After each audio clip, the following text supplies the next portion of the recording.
کہانی پیاسا کوا۔ سخت گرمی کا موسم تھا۔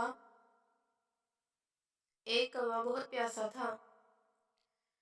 وہ پانی کی تلاش میں ادھر ادھر مارا مارا اڑ رہا تھا۔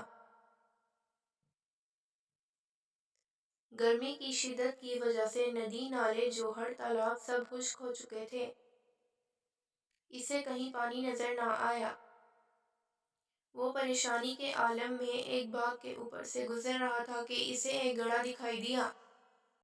وہ فوراً گڑھے کے پاس پہنچا۔ اس نے گڑھے سے پانی پینے کی کوشش کی مگر اس میں پانی بہت تھوڑا سا تھا۔ پانی تک اس کی چونچ نہ پہنچ سکی۔ وہ پریشان تھا کہ کیا کرے۔ اتنے میں اسے نزدیک پڑی ہوئی کنکریاں نظر آئیں۔ اب اسے ایک ترکیب سوجھی۔ اس نے ایک ایک کر کے کنکریاں اٹھا کر گڑھے میں ڈالنا شروع کر دیں۔